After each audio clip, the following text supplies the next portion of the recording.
क्यों ना इस लोडिंग डोज को एक जनमानस को उपलब्ध करा दिया जाए इजीली लेवल पे।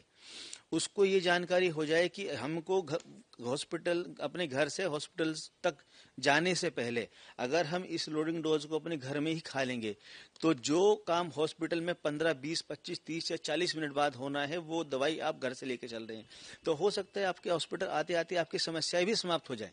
ये बहुत ही महत्वपूर्ण है। मैं अपने जो लोग हैं, जो आम लोग हैं जिनको नहीं पता होती चीजें, उनके लिए आपको रिक्वेस्ट करूंगा कि समझाने पाए कि दो दवाइयां हैं कौन सी हैं और कैसे उनको खानी है, और अगर उनके साथ कोई किसी तरीके की अनहोनी होती है, हार्ट अटैक आता है, चेस्ट पेन होता है। जी देखिए, इसमें 3 दवाई होती हैं।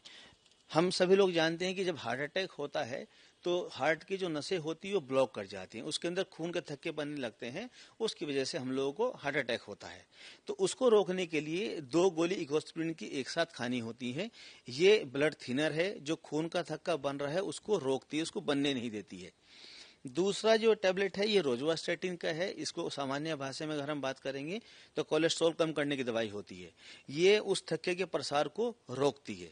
इन दोनों को कैसे लेना है? ये 2 गोली हमको 2 गोली इकोस्प्रिन और 1 टैबलेट रोजुवास्टेटिन की पानी के साथ खा लेनी है।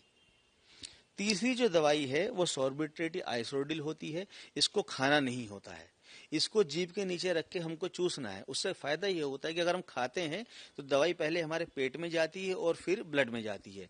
चूसने से ये दवाई सीधा आपके ब्लड में ही जाएगी।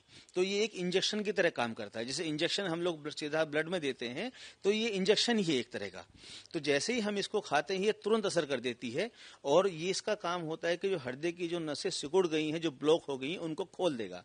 तो जो ब्लॉकेज आया था वो ऑटोमेटिकली उसके खुलने की वजह से कम हो जाएगा और खून का बहाव दोबारा शुरू हो जाएगा। मैं देख रहा था इसमें आपने जो किट का नाम है वो राम किट रखा है। राम किट के पीछे रखने के नाम के पीछे क्या उद्देश्य है? देखिए, इसके पीछे कई सारी चीजें हैं। पहली चीज तो प्रभु राम सबका एक जो हम लोग की आस्था है कि जब कुछ भी गलत होता है तो ईश्वर बचाएंगे, तो एक तो वो। दूसरा, इसके पीछे जो सबसे बड़ा जो मोटिव है वो मोटिव है कि जो गांव देहात का इंसान है या जिसको नहीं मालूम